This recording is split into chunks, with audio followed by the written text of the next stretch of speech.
no, no. Este punto, ¿no es cierto? El anterior avalúa prácticamente lo que viene a ser esta primera parte, y luego ya vamos a iniciar lo que viene a ser la parte de la fisiología renal. Lo que estamos haciendo ahora es identificar, ¿no es cierto?, cómo el agua y los otros componentes se van a distribuir por los distintos espacios, ¿no es cierto?, que hemos visto en la anterior clase, el líquido intracelular, el intersticial y el plasmático, ¿no? Sobre todo, ¿no? No se olviden que también hay lo que viene a ser el tercer espacio, o también se llama espacio potencial, donde también existe agua y estos elementos electrolitos, pero en cantidades menores, ¿no?, a los segundo espacio.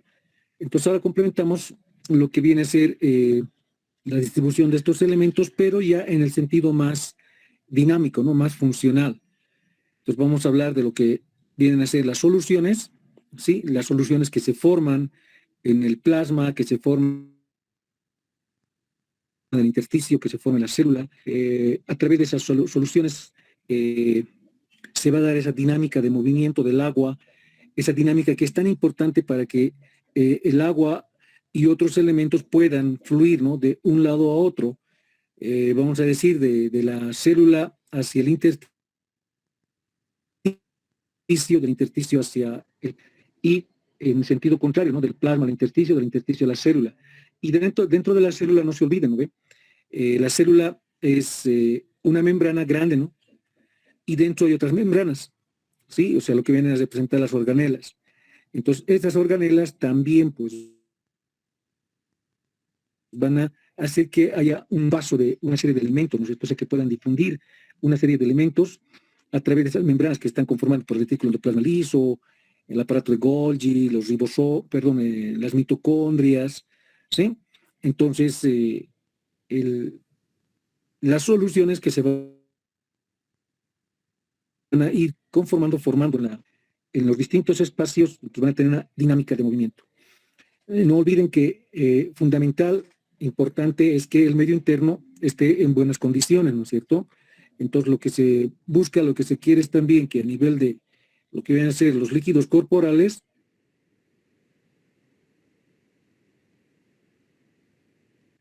en el medio interno permanezcan estables, ¿no? Cosa que la célula no tenga problemas luego. Es lo que vamos a ver ahora, ¿no? Complementando. Entonces, una solución va a ser, pues, una combinación, se puede decir, entre lo que es un solvente y un soluto, ¿no ve? El solvente generalmente es el que se encuentra en mayor cantidad para poderlos considerar de esa manera. Y el soluto, perdón, es el que se va a someter, de alguna forma se puede decir, al solvente, o sea, se va a diluir en el solvente y de esa manera se va a formar una solución, ¿no? Entonces, solventes, como hemos visto en anteriores clases, el agua, ¿no? Ustedes mismos han dicho que el agua es un solvente o disolvente universal, ¿no es cierto? Y los solutos ya vendrían a ser los electrolitos que hemos hablado, los iones y cationes. A eso también se agregarían los no electrolitos, que también son parte de la composición de los líquidos corporales, ¿no es cierto? Ahí ya podríamos colocar los carbohidratos, ¿no? Los no ácidos, sí, inclusive los gases, ¿no? Entonces ya van a ser variedad de solutos que van a disolverse en los solventes que están representados principalmente por el agua y también por las grasas, ¿no? Entonces las grasas que también se van acumulando en el cuerpo, como también, por ejemplo, las membranas bilipídicas, van a, ¿no?, en su superficie para poder transitar, ¿no es cierto?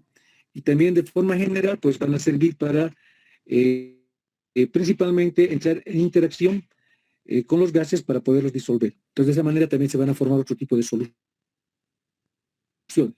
Pero principalmente lo que es el agua y, en este caso, lo que van a ser las sales, ¿sí? Porque van a formar soluciones donde van a participar también proteínas y, de alguna manera, lo que van a ser los carbohidratos, los azúcares. Entonces, ustedes están viendo en la imagen, por ejemplo, una solución, ¿no?, que nosotros podemos obtenerla en las farmacias. Podemos nosotros comprar variedad de soluciones, ¿no? Ustedes probablemente alguna vez han utilizado, o tal vez algún familiar, han visto lo que es el suero fisiológico, el Zinger normal, el Zinger lactato, hay una variedad grande de soluciones que se utilizan justamente para poder empezar a equilibrar el medio interno en relación al agua y los electrolitos principalmente, ¿no? Entonces, vamos a empezar a dar las primeras pautas para poder nosotros también hacer un manejo, un uso de esas soluciones cuando sean necesarias, ¿no? O sea, principalmente para reponer agua y electrolitos. Entonces, vamos en ese sentido. Vamos a hablar ahora de las soluciones, ¿sí? De las soluciones en nuestro cuerpo. No se olviden, entonces, ¿no? Disolvente universal, el agua. Solutos pueden ser las sales, azúcares o aminoácidos. Y de esa manera se van a formar soluciones en nuestro cuerpo, en los distintos compartimientos. Y ahora, para hablar de soluciones, vamos un poquito a ajustar las unidades y podamos así expresarlas mejor. El peso vamos a hablar en gramos, las cargas en equivalentes, la masa en moles y el número en osmoles. Pues de esta manera vamos a ver cómo se van formando las soluciones en nuestro cuerpo, ¿no? Y poder expresarlas de una manera más, se puede decir, más clara para nosotros y tengamos una mejor relación de las soluciones conformando nuestro cuerpo. Cuando hablemos de unidades de medida, vamos a hablar del mol, ¿sí? Y el mol es el peso molecular, ¿no? De una sustancia expresada en gramos. Sí, en otras palabras, vendría a ser el soluto, ¿no? ¿Sí? En otras palabras también, el mol significa montón. O sea, ¿qué montón se puede ubicar en una solución? ¿Sí? Entonces podemos manifestarlas en milimol, ¿no? Entonces el mol, no se olviden, nos está hablando del peso molecular de la sustancia y de los gramos de esa sustancia a la vez. Entonces, una unidad de medida va a ser el mol. Otra, muy importante también para empezar a entender las soluciones que se van formando en nuestro organismo, va a ser el osmol, ¿sí? Entonces, el osmol mide número de partículas en una solución. O sea, qué cantidad de partículas se han disuelto en una solución. O sea, qué mejor, qué cantidad de partículas hay en una solución. ¿Está bien? Entonces, en otras palabras, el osmol número. Y mide concentraciones, lo que a nosotros también nos interesa. Cuando hablamos de soluciones, nos va a interesar a nosotros hacer relación o hacer referencia a las concentraciones de esa solución. Cuán concentrada está esa solución. Y se va a representar como osmol o miliosmol por las cantidades que se van formando en nuestro cuerpo. ¿Ya? Entonces tenemos el mol, que es el peso manifestado en gramos, ¿no es cierto? El osmol, que es el número de partículas en una solución, nos va a hablar de concentraciones. El mol nos habla de montón, si vale el término. Y vamos a empezar a hablar entonces de lo que es la ósmosis, ¿sí? Habíamos indicado, ¿no?, que van a pasar una serie de elementos a través de la membrana, ¿no es cierto?, de la membrana plasmática, de la membrana celular. Entre ellos el agua, ¿no? Y el agua pues va a tener un paso, se puede decir, fácil, ¿no? O sea, no tiene que ser para nada dificultoso del agua a través de la membrana, porque la membrana es semipermeable, creo que también han dicho eso, y la membrana también es altamente selectiva, ¿no? Entonces, cuando se trata del agua, pues la membrana prácticamente no pone resistencia y hace que el agua pueda pasar de un lado de la membrana. Ahora, ¿por dónde pasa? Eso en la práctica ¿no ve? Ahora, ¿cómo pasa? Ya, vamos a tocar justamente este fenómeno que se denomina ósmosis, ¿no? Ósmosis ya es un fenómeno natural que permite el paso de una sustancia a través de una membrana semipermeable. Entonces, la membrana de la célula es una membrana semipermeable. El líquido intersticial o espacio intersticial ya es un sitio y es un espacio, y el líquido intracelular o espacio intracelular ya viene a ser otro espacio. Entonces tenemos ya dos espacios por donde tiene que pasar el agua. Gracias al fenómeno de ósmosis, ¿sí? Nuevamente les digo, ¿no?, que es un fenómeno natural, se va a poder producir el paso del agua hacia la célula, o sea, hacia dentro de la célula y también hacia afuera de la célula. Todo gracias a la membrana que está dividiendo esos dos espacios, ¿sí? Entonces definimos ósmosis como el paso de partículas de agua, o en otras palabras, ¿no?, el paso de agua de un compartimiento a otro a través de una membrana semipermeable. Eso es, para empezar, ósmosis, ¿no? Paso del agua a través de una membrana semipermeable. Pero el paso va a ir en relación a gradientes de concentración. O sea, como hay dos soluciones, en un lado tenemos una solución y en el otro lado tenemos otra solución, eso es lo que ocurre, ¿no ve? En el líquido plasmático y en el líquido intersticial, o perdón, en el líquido intracelular. Entonces vemos que hay soluciones con distintas concentraciones. Ahora, por el principio de osmosis, ¿no? Y esto no tienen que olvidar, por el principio de osmosis, una dirección que va de un sitio de menor concentración a un sitio de mayor concentración. ¿Está bien? Entonces, nuevamente, ¿no? El paso del agua se va a dar a través de una membrana semipermeable, partiendo de un sitio de menor a un sitio de mayor concentración. ¿Sí? Lo que dice ahí, de mayor a menor potencial químico, es potencial químico. Pero estamos hablando ahora de lo que vienen a ser concentraciones en relación a los osmoles. ¿Sí? Entonces, partiendo de ese principio, nosotros vamos a empezar a entender lo que viene a ser el fenómeno de ósmosis. Ya, entonces nuevamente, ¿no? Paso del agua a través de una membrana semipermeable de un sitio de menor concentración a un sitio de mayor concentración. Eso es ósmosis. ¿Sí? Ahora, empezamos a hacer una relación de este fenómeno osmótico, a ver, colocando ejemplos, ¿no? Primero, hemos dicho que el agua es fundamental en nuestro cuerpo, ¿no? ¿Por qué es fundamental? Porque ya eso hemos hablado en la anterior clase. Ahora, lo que estamos viendo es cómo pasa el agua de un espacio a otro espacio, ¿sí? Entonces, el fenómeno que permite ese movimiento se denomina ósmosis, ¿está bien? Ahora, para que haya ese movimiento, entonces tiene que haber concentraciones distintas, ¿no? En un sitio y en otro sitio. A ver, vamos a colocar el ejemplo. ¿Listo? Vamos a hacer que pase el agua del líquido intersticial o del medio interno hacia la célula, o sea, hacia el líquido intracelular. Al líquido intersticial o al medio interno vamos a denominar el espacio A o recipiente A, porque prácticamente es un recipiente, ¿no? Recipiente A. Y al líquido intracelular lo vamos a dar recipiente B. ¿Sí? Entonces tenemos un recipiente A y un recipiente B. Ambos recipientes están divididos por la membrana plasmática, ¿no? O sea, por la membrana que hemos hablado también con usted, ¿no? No me acuerdo bien, en lo que es la práctica. Entonces ahora tiene que pasar el agua de un lado a otro. Ahora, para que pase el agua de acuerdo al principio de ósmosis, que es el fenómeno que permite el paso de agua, entonces tenemos que identificar concentraciones, ¿no ve? Ahora, vamos a hablar en este caso de osmoles y de forma general de una osmolaridad, ¿no? O sea, de un número de partículas que están disueltas en una solución. Tenemos una solución A, tenemos una solución B. Ahora, a ver, les voy a poner el ejemplo. Digamos que en la solución A,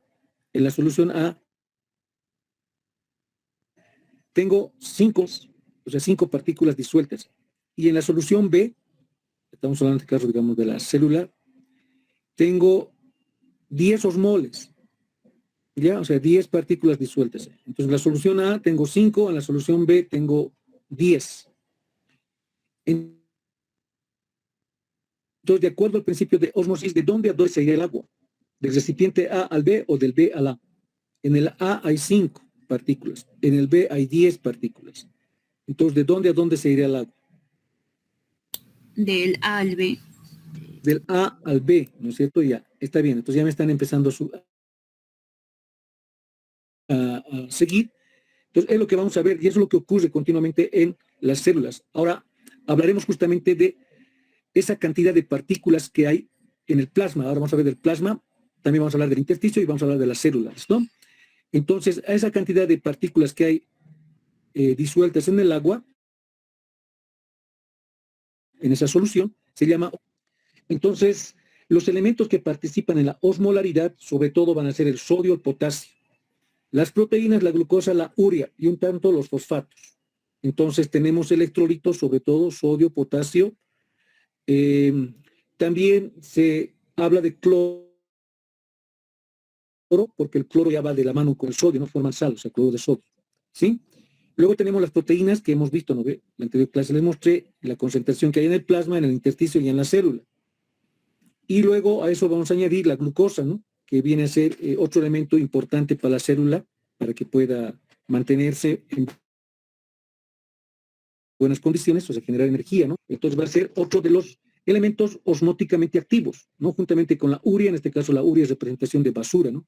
Basura metabólica. Y los fosfatos también, representación de iones, pero con carga negativa. Entonces, esos elementos son los que destacan más para hablar de la osmolaridad, o sea, una solución que se encuentra en el plasma, que se encuentra en el intersticio y que se encuentra dentro de la célula. ¿Está bien? También les he indicado la anterior vez, ¿no? Las variaciones de la composición del medio interno, de la célula y también del plasma, ¿no es cierto? Es lo que estamos viendo hoy. Y en relación a lo que viene a ser el sodio, ¿no? El sodio tiene una variación, ¿no? Entre lo que es el plasma y el intersticio. Entonces, en el plasma hay mayor cantidad de sodio, 142.000 equivalentes, eso les dije también en la anterior clase, ¿no? Y en el intersticio hay algo menos, 139. En cambio, dentro de la célula hay mucho menos. ¿No? Eso también hemos visto, recuerden, clase, las basas, ¿no? Que destacaban en el líquido intracelular, en el líquido extracelular, ¿no es cierto? Y en el líquido extracelular, en el intersticio y en el plasma. Entonces, vean, en relación al potasio, prácticamente la concentración es muy parecida, ¿no? Entre lo que viene a ser el plasma y el intersticio. Pero hay una variación importante en la célula, ¿no? En las células, recuerdan, la base que destacaba más era la del potasio. Y la del potasio, pues, alcanza un valor entre 140, 150.000 equivalentes. ¿Ya? Pero, sobre todo, lo que destacamos es que dentro de la célula hay más potasio. Fuera de la célula hay más sodio que fuera de las bases. Ahora, en relación a las proteínas, también, ¿no? Les mostré unas vasitas de color verde más pequeñas, pero donde también destacaba que en el plasma había más proteínas que en el intersticio, ¿no? Y ahí estamos viendo justamente la concentración, ¿no es cierto? Estamos observando que en el plasma hay una concentración mucho mayor que en el intersticio, pero si nos vamos a la célula, pues vemos que en la célula hay una concentración mucho mayor de proteínas que fuera de la célula, ¿no veo? O sea, fuera del líquido extracelular. Entonces estamos viendo ahí, nuevamente recordando y a la vez asociando, ¿no? Las concentraciones que se están formando. ¿Sí? Vamos con la glucosa. Fíjense, la glucosa es muy similar, prácticamente lo mismo, en lo que es el plasma, el intersticio. En cambio, en la célula no hay glucosa, porque en cuantito, en el momento en que está entrando la glucosa a la célula, ya se está procesando, ya se está utilizando. ¿Sí? Y la urea prácticamente es igual en los tres espacios. ¿Sí? La concentración es la misma en los tres espacios. Los fosfatos van a variar principalmente dentro de la célula porque va a haber una cantidad mayor de fosfatos dentro de la célula que fuera de la célula. Y bueno, sumando todas esas concentraciones, o sí, por separado, ¿no? Sumando tenemos, fíjense, una osmolaridad en el plasma de 301.8. 301.8. En el intersticio, 300.8. Y dentro de la célula, 300. Entonces esas son las concentraciones que se pueden verificar en estas soluciones, ¿no? Que se han formado. Ahora, miren, el plasma, si quieren, denominamos como recipiente A, al intersticio como recipiente B y a la célula como recipiente C. Ahora, con esa osmolaridad que estamos viendo, a ver, dígame, ¿de dónde a dónde hay la tendencia del agua a fluir, a moverse? ¿Hacia dónde se iría primero? ¿Hacia dónde se iría después? ¿Cómo sería?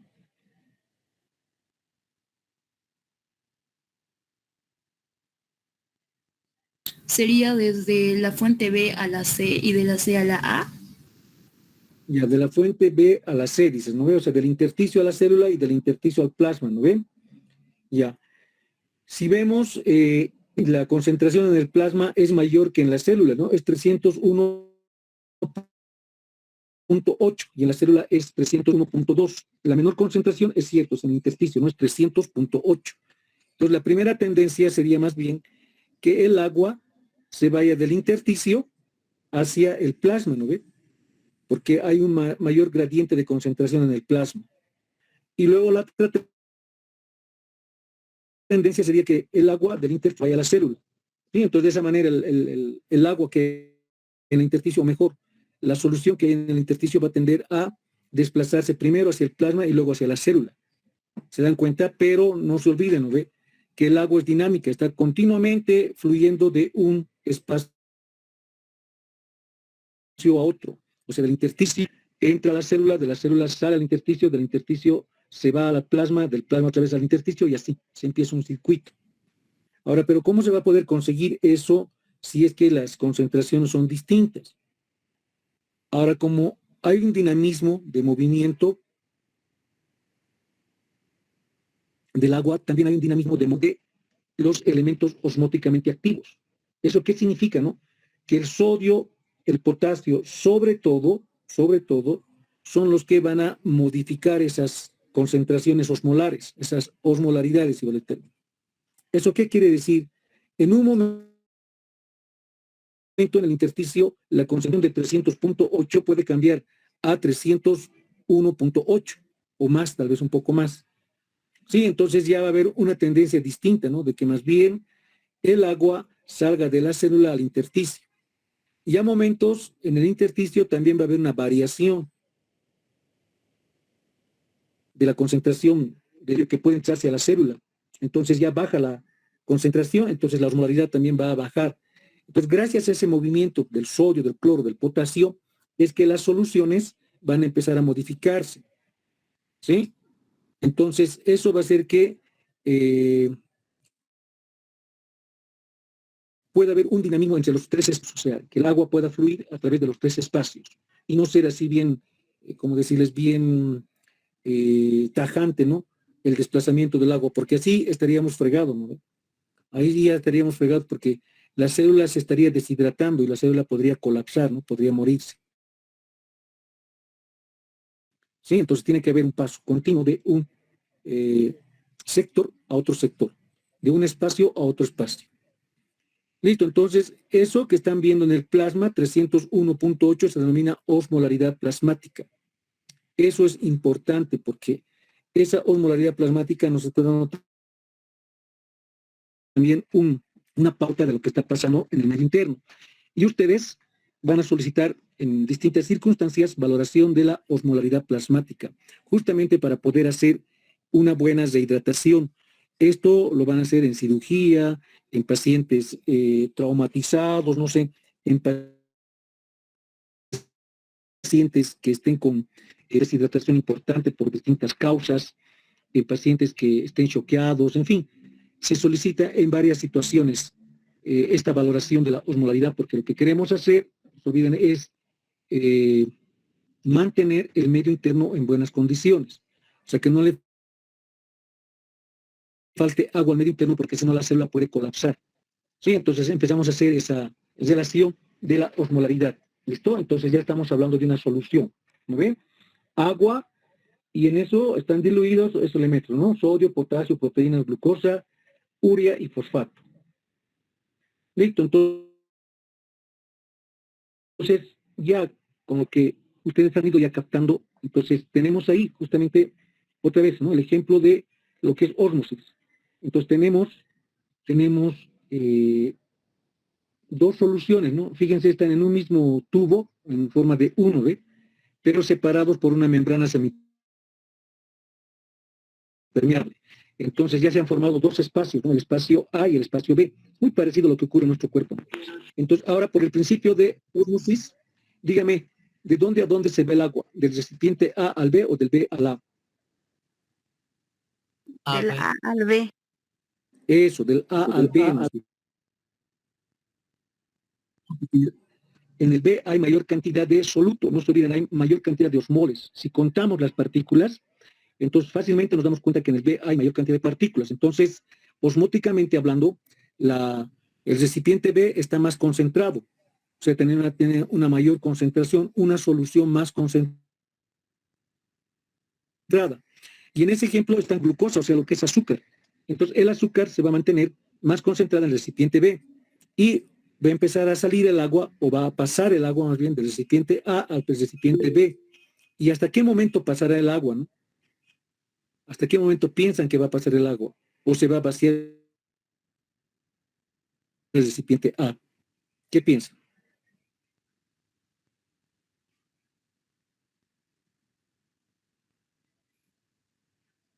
Doctor, ¿podría repetir su pregunta? Perdón, otra vez. ¿Podría repetir su pregunta, doctor? ¿Hasta qué momento va a pasar el agua del recipiente A al recipiente B? ¿Hasta que el recipiente B se llene y rebalse y se vacíe el recipiente A? ¿O cómo será? ¿Qué piensan?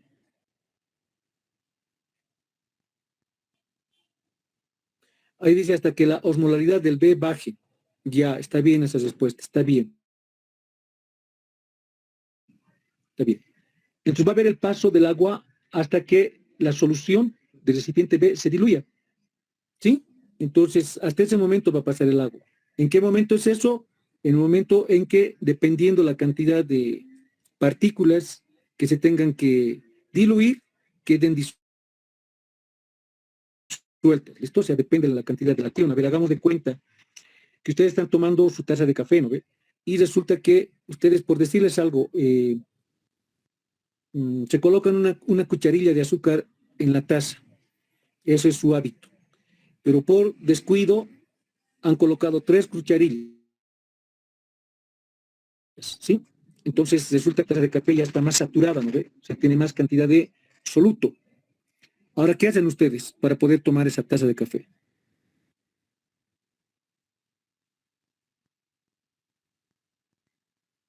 ¿Qué harían? ¿O la van a desechar? Ahí dice...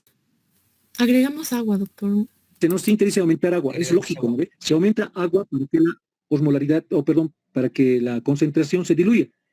Entonces, así ustedes ya puedan tomar. ¿Sí, no ve? Es algo parecido a lo que ocurre entre un espacio y otro espacio de nuestro cuerpo. ¿Sí? Entonces va a haber el paso del agua,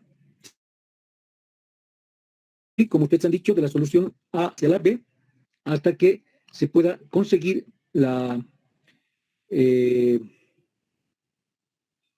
bajar la concentración de la solución B. ¿Sí? Entonces, una vez que se diluya, obviamente el recipiente A va a bajar en volumen y el recipiente B va a aumentar, ¿no es cierto? Pero eso hasta que se diluya, ¿sí? Entonces, de esa manera, una vez que se ha diluido y se ha encontrado una concentración adecuada, entonces se va a frenar lo que va a ser el paso del agua, ¿no? Entonces ya hablamos de lo que viene a ser la presión osmótica. Sí, entonces la presión osmótica lo que va a hacer es oponerse al paso del agua de un recipiente a otro a través de la membrana semipermeable. ¿Está bien? De esta manera se van consiguiendo también concentraciones parecidas, ¿no? Soluciones parecidas en relación a las concentraciones. Ya. Es lo que se va dando, miren, continuamente en el organismo, ¿no ve? Ya les he dicho, nuestro organismo es dinámico, muy dinámico, ¿no? O sea, el espacio intersticial, el espacio plasmático, el celular, el intracelular, son dinámicos, continuamente están haciendo que sus solutos, y al término sus osmoles, vayan pasando de un lado a otro. Esos solutos tienen otra manera de pasar, ¿no es cierto? O sea, distinta a la del agua, ¿sí? Porque dependiendo de dónde a dónde pasen esos elementos que son osmóticamente activos, el sodio, nuevamente les digo, ¿no? El sodio, cloro, potasio, entonces las soluciones van a modificar, ¿no? Su concentración y por ende el agua, ¿no? El agua va a cambiar su sentido, hacia dónde se está yendo, o saliendo de la célula, o hacia el plasma, o saliendo del plasma. Sí, entonces por eso se va modificando continuamente las concentraciones en los distintos espacios. Y así vamos a explicar indicando cómo va fluyendo el agua de un lado a otro lado, ¿no es cierto? O sea, el agua, en otras palabras, persigue concentraciones, ¿sí? Persigue ahí está escribiendo alguien, a ver, vamos a leer porque parece interesante lo que dice, a ver. ¿Qué dice? Eso explica la polidipsia en pacientes con, dice. Ya, a ver, polidipsia. ¿Qué es polidipsia?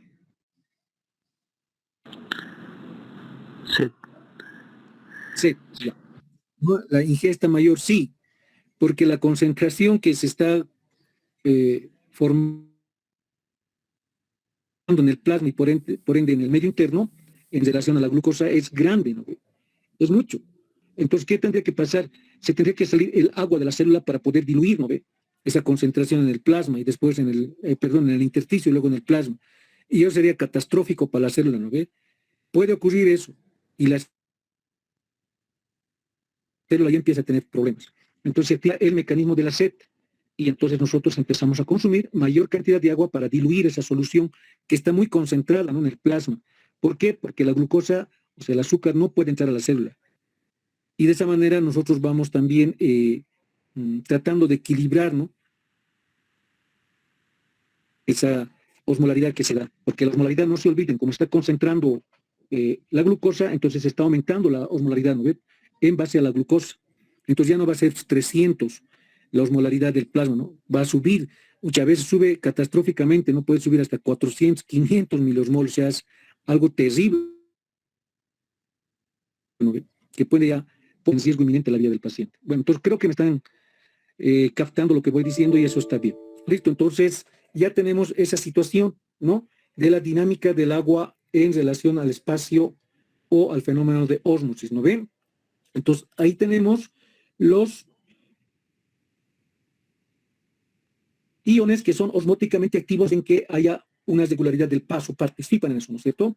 En el intracelular, no se olviden, destaca lo que viene a ser el potasio, 150 miliequivalentes, ¿no ve? Y en el extracelular, lo que viene a ser el sodio, 142 miliequivalentes. A ver, con esas concentraciones, ¿de dónde se va el agua?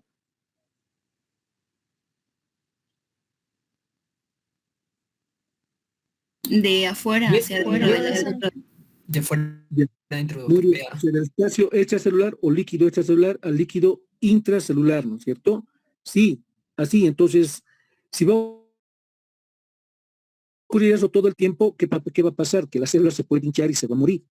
Entonces, ¿qué tiene que ocurrir? Tiene que haber un equilibrio del agua, ¿no ven? En ese caso, entonces, ¿qué va a pasar? Probablemente se van a salir los iones potasio, cosa de que va a aumentar en el líquido extracelular y ya el agua va a tomar la dirección opuesta, ¿no ven?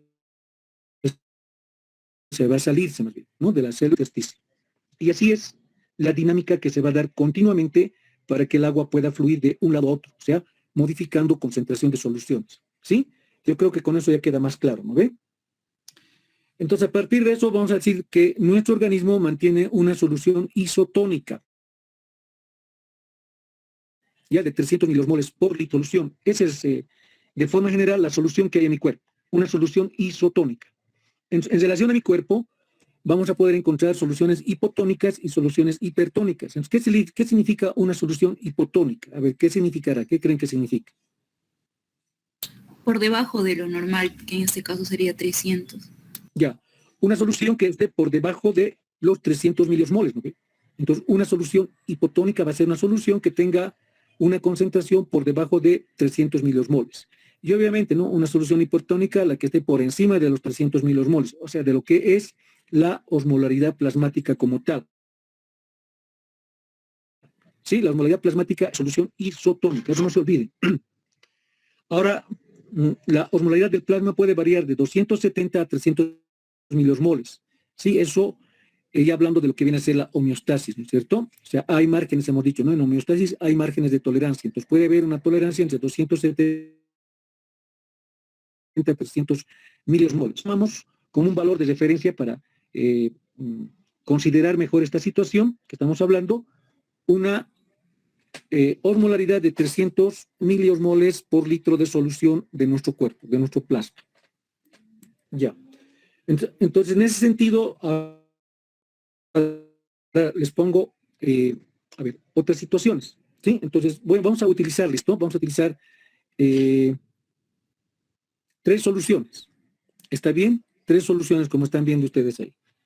En esas soluciones vamos a colocar 3 células también, 3 glóbulos rojos o eritrocitos, ¿no es cierto? Entonces, ya sabemos, ¿no ve cuál es la osmolaridad que estamos manejando? 300 miliosmoles, ¿ya? 300. Entonces, esa solución está dentro de la célula, 300 miliosmoles. Entonces, voy a colocar primero en ese recipiente, en ese vaso de precipitado, si quiere,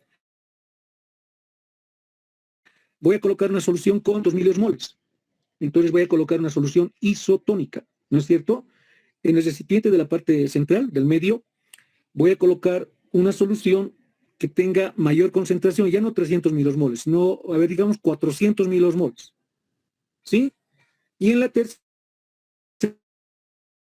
o sea, en el recipiente de la derecha, voy a colocar una solución que tenga menos de 300 milosmoles, pónganle 250 milosmoles. Entonces voy a colocar una solución hipotónica, ¿sí? Entonces, ahora, ¿qué es lo que va a pasar con la célula en esas 3 soluciones? En la primera solución, ¿de dónde a dónde se ve el agua? ¿De la célula al recipiente o del recipiente a la célula? ¿Se va a mantener un equilibrio? Está bien. Entonces, el agua no se va a mover, ¿no es cierto? Eso es importante, ¿no? Entonces, una solución isotónica, fíjense que la célula va a permanecer estable, en buenas condiciones, ¿no ven? Entonces, ese tipo de soluciones, por ejemplo, son representación de los sueros, ¿no? Por ejemplo, de la glucosa al 5% o de la solución fisiológica, que es la solución al 0.9%. Se denomina también solución fisiológica, ¿sí? Ahora, en la del centro, como hemos dicho, no tenemos una solución hipertónica. Entonces, ¿de dónde se va el agua? ¿De la célula afuera o de afuera hacia la célula?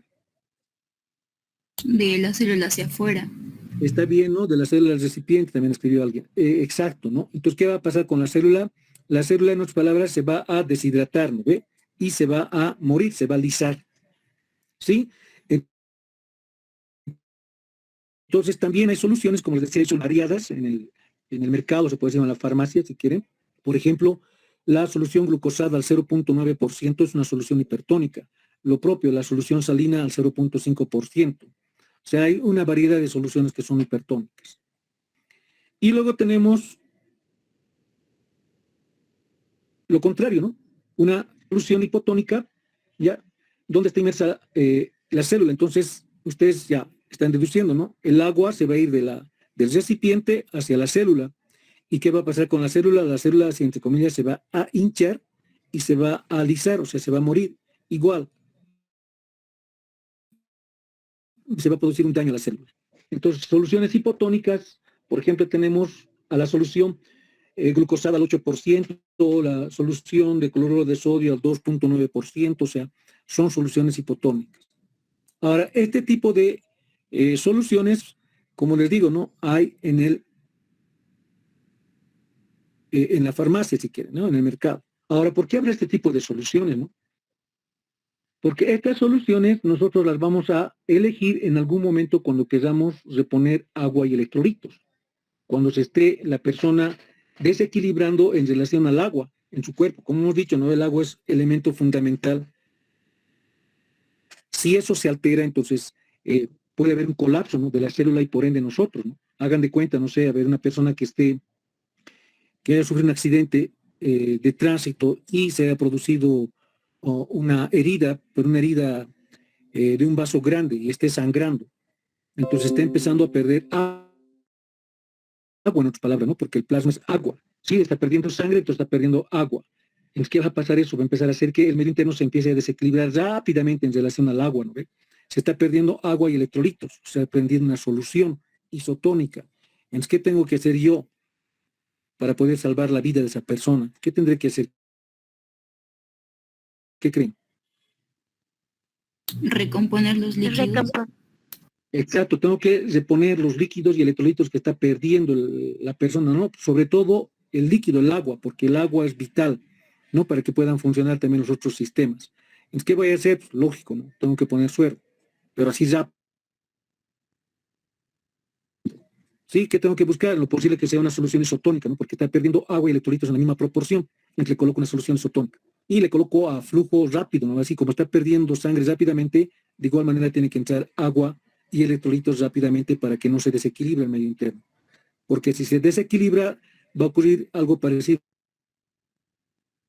a lo que están viendo ustedes con las células, ¿no? La célula va a colapsar y eso ya se va a ver reflejado de forma general en nuestro cuerpo, ¿no? O sea, podemos entrar ya en un shock y morir. Pues para eso es que Doctor, nosotros una estamos pregunta. empezando a distinguir las distintas soluciones para saber en qué momento podemos utilizar. Ya estamos viendo ya la parte más útil y práctica, ¿no? De lo que hemos ido captando, aprendiendo hasta ahora, ¿no? Entonces no se olviden, hablamos de soluciones isotónicas que cuando las utilizamos, entonces la célula prácticamente no va a tener ninguna alteración porque prácticamente está en relación con las mismas concentraciones, ¿no? Que hay dentro de la célula y también fuera de la célula. Obviamente, ¿no? Las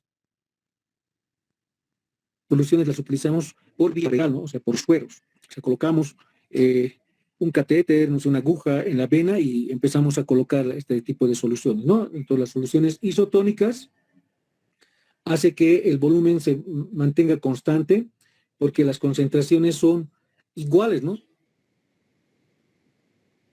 Dentro y fuera de la célula. Entonces, el volumen que queremos mantener, vamos a decir, en el líquido plasmático se va a mantener constante, ¿no? O sea, no se va, ni va a aumentar ni va a disminuir, ¿no? A no ser que estemos utilizando una solución hipotónica. Si utilizamos una solución hipotónica, entonces se va a salir, como ustedes han dicho, ¿no ve? Se va a salir o a llenar las células de agua, va a disminuir el volumen del plasma y eso va a producir un doble colapso, ¿no? Va a bajar el volumen y también la célula va a aumentar de volumen y eso puede hacer que la célula colapse, ¿no? ¿Sí?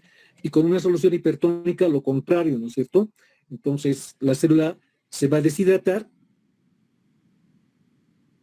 igual se va a lesionar y el volumen en el plasma va a aumentar, ¿sí? Y entonces, en esa situación vamos con esos criterios nuevamente para poder elegir una buena solución para poder luego rehidratar. Ahora, a ver, seguro, ¿no? Que ustedes en algún momento han tenido diarrea, ¿no es cierto? Han estado con diarrea. Entonces han empezado a perder agua, ¿no? Porque en otras palabras, con la diarrea se pierde agua. Sí, en algún momento ustedes han debido tal vez estar con fiebre, ¿no ve? Y cuando estamos con fiebre también se pierde agua, ¿no ve? Cuando estamos con diarrea perdemos agua y electrolitos. Cuando estamos con fiebre perdemos agua y electrolitos. ¿Está bien? Ahora, cuando está haciendo mucha calor, porque un golpe de calor, o sea, cuando el clima está muy caliente, igual vamos a perder agua y también vamos a perder electrolitos. Solamente que la proporción de la pérdida de agua y sobre todo de electrolitos no es igual en esos tipos de, vamos a decir, deshidratación que les estoy hablando. ¿No?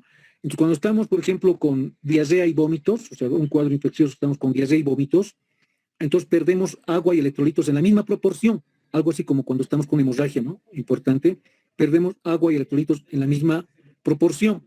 Y como tenemos que reponer agua y electrolitos, entonces, ¿qué solución voy a tomar yo? La solución isotónica, ¿no? Estoy perdiendo en la misma concentración agua y electrolitos.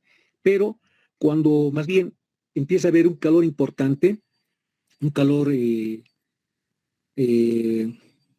supera lo que viene a ser inclusive la expectativa de la temperatura de mi cuerpo, entonces empiezo a perder mucha agua, ¿no? Porque voy a transpirar, significa que estoy equilibrando, ¿no es cierto?, el calor en mi cuerpo, entonces voy a perder agua, ¿sí? Pero no en la misma relación que los electrolitos, ¿sí? Entonces tengo que utilizar una solución hipotónica. ¿Por qué creen que tengo que utilizar una solución hipotónica? Porque estoy perdiendo más o menos electrolitos.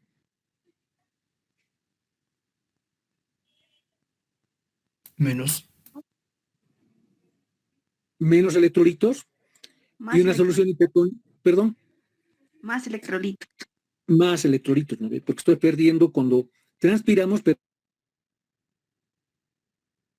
perdemos muchos electrolitos también, la pérdida de agua. Sí se pierde agua, pero también se pierde electrolitos. Nos tengo que reponer agua y electrolitos, ¿sí? Entonces yo voy a usar utilizar una solución hipotónica, o sea, que tenga menos concentración de electrolitos, porque lo que tengo que reponer primero que nada es agua, y no tanto si electrolitos, no, perdón, se pierde menos electrolitos, lo que estaba indicando su compañero de inicio, ¿no? Entonces ya voy equilibrando de esa manera agua y electrolitos. Y en fiebre ocurre lo contrario. Entonces de esa manera yo tengo que saber qué solución voy a utilizar para poder rehidratar, ¿sí? Ahora, ¿ustedes alguna vez han tomado las sales de rehidratación? Esos sobrecitos de la OMS, también se llama suero de la vida. No, doctor. ¿Tomaron? Sí, yo creo que, bueno, Henry dice que sí, yo creo que han debido tomar en algún momento. Y si no han tomado, deberían tomar cuando están con una diarrea, por ejemplo, ¿no? Entonces, cuando hay una diarrea, se llama suero de la vida, las sales de rehidratación, su nombre primero indica, ¿no? Sal de rehidratación. Y lo otro se llama suero de la vida, que es lo mismo. Porque a través de la rehidratación se salva vidas, y esos sobrecitos han salvado muchas vidas, principalmente en niños, por ejemplo, del África, ¿no? Que continuamente tienen infecciones a todo nivel, pero principalmente las infecciones finales, porque su alimentación es muy pobre, ¿no ve? Comen lo que puede haber, no eligen como nosotros. Entonces, esos niños tienen pues, continuamente también cuadros diarreicos, entonces están perdiendo agua, ¿sí? Y electrolitos. Ahora puede ser que tengan una deshidratación donde además presentan vómitos, porque alguna vez cuando nosotros estamos con diarrea también presentamos vómitos, entonces perdemos agua y electrolitos en la misma proporción. Entonces, cuando ocurre esa situación, se utilizan las sales de rehidratación que aparte son, bueno, en algunos sectores regalan, son gratuitas y son muy fáciles de poder preparar, ¿no? ¿Cómo se prepara? Ustedes agarran un sobrecito, colocan en un litro de agua hervida, puede ser tibia o fría, colocan la sal, el sobrecito y lo diluyen y listo, ya está preparado la solución. Sí, ya tener una solución. Ahora, ¿qué osmolaridad tendrá esa solución? ¿Saben? ¿Cuál es la composición de una sal de hidratación? ¿Saben? Entonces les voy a dejar la tarea. ¿Sí? La tarea. Ahí están colocando, a ver, no sé qué he puesto. Les voy a dejar la tarea para que ustedes averigüen cuál es la osmolaridad que tiene isotónica de lidubina. Vamos a ver si es isotónica. ¿Qué dices, Henry? Doctor, la osmolaridad isotónica es igual a la osmolaridad plasmática por la natremia por 2 más 6. Eso es para obtener pues, la osmolaridad del plasma. Eso es la fórmula para obtener la osmolaridad plasmática. No, pero yo estoy diciendo cuál será la osmolaridad de la sal de rehidratación. Yo agarro mi sobrecito, lo diluyo en un litro de agua y ¿qué osmolaridad tendrá esta solución? Eso es lo que les estoy diciendo. ¿Ya? Entonces ustedes van a averiguar cuál es la osmolaridad de las sales de rehidratación. ¿Listo? Eso para que luego me expliquen también cómo rehidratan esas sales de rehidratación. O sea, cuál es su mecanismo fisiológico para rehidratar. ¿Listo? Entonces va a ser una tarea pendiente y obviamente ustedes la van a utilizar y cuando la utilicen la van a utilizar con más criterio a la sal de rehidratación. Ustedes mismos van a saber utilizar con más criterio. Y luego, bueno, va a haber la necesidad de poder hacer una rehidratación dependiendo el tipo de deshidratación que presenta la persona. Entonces podemos clasificar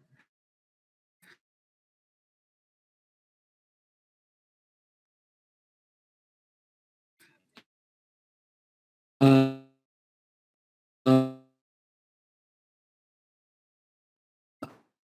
la deshidratación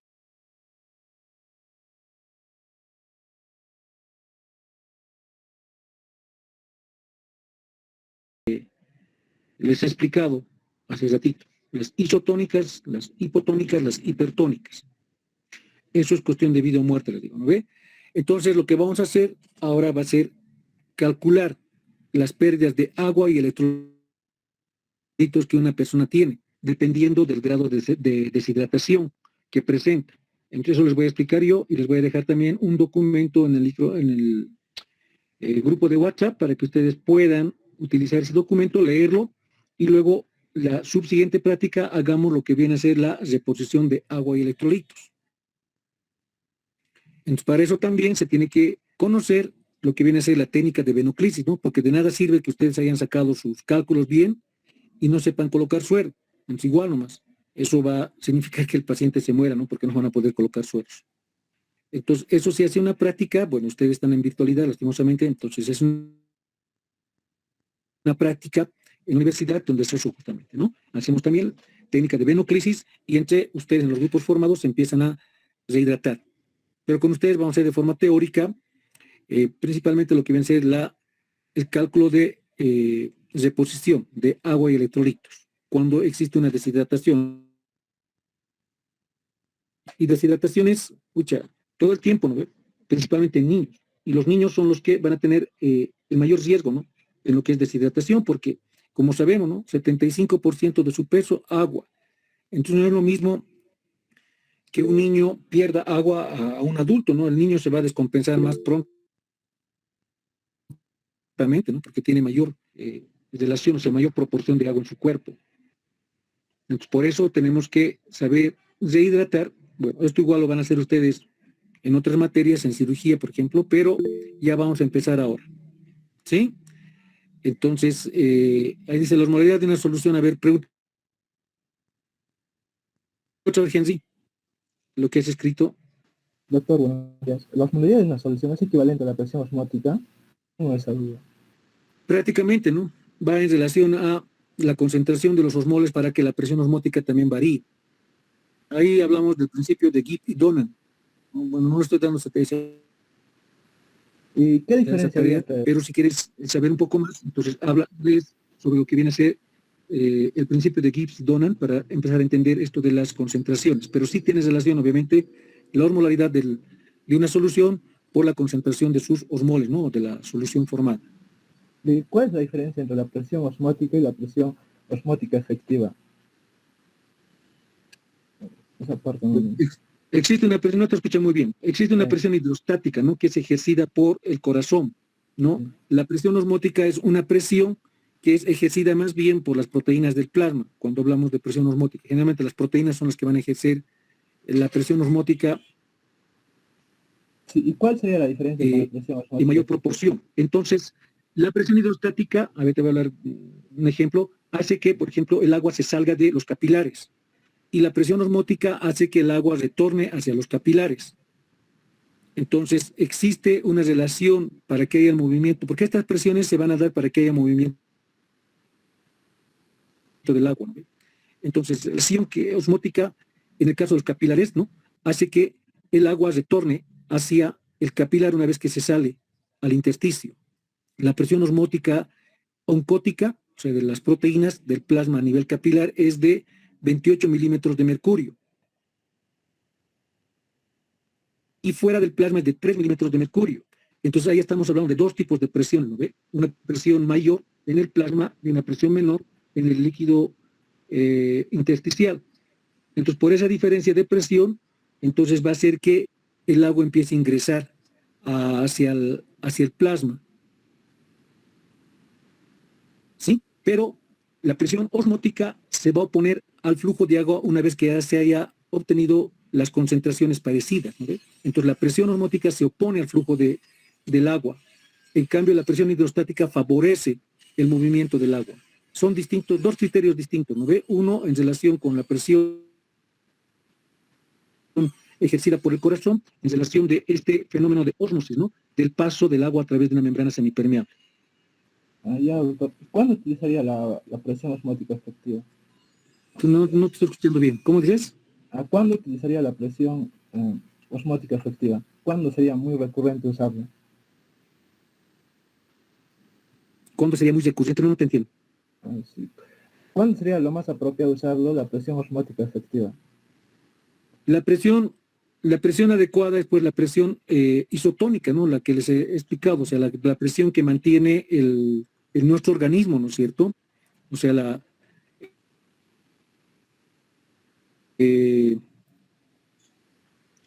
presión osmótica de 300 miliosmoles por decilitro o por litro de solución. Esa es la solución, la presión la ósmosis que va a mantener una presión adecuada para que pueda haber ese intercambio de líquidos, ¿no? Entre un espacio y el otro espacio. Ah, ya, doctor, gracias. Ahora, Yo tenía nuevamente, ¿no? duda. Para que puedas entender mejor esta parte, lee un poco de lo que es la física de la ósmosis, en el principio de Gibbs y Donan, y vas a entender cómo la membrana va respondiendo a los gradientes eléctricos también de los distintos elementos que participan en esto. Sí, doctor, gracias. Ya.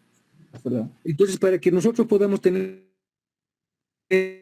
una relación más adecuada y más práctica es lo que estamos ahora planteando, ¿no ve? Lo que van a ser los principios de deposición de agua y electrolitos.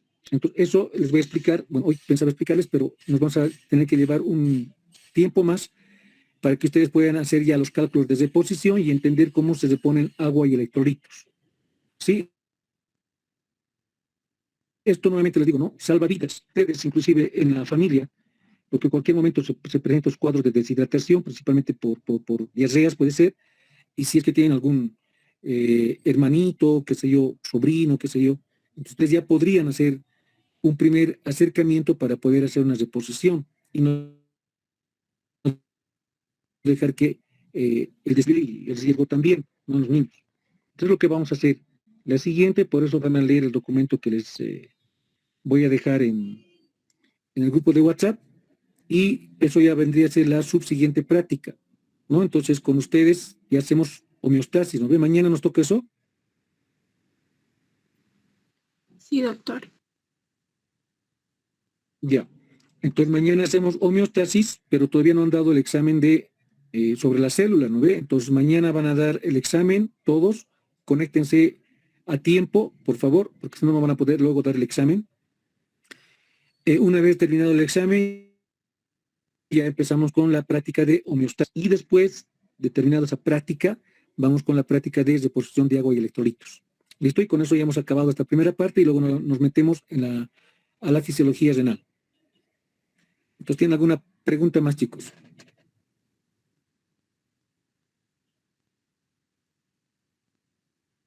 Ya, si no tienen ninguna pregunta más, chicos, vemos mañana tenemos actividad, ¿no? Entonces, mañana desarrollamos la práctica que corresponde, ¿listo? Entonces, estudien. Sí, mañana a la misma hora tenemos la actividad. Que tengan buen día, chicos. Gracias.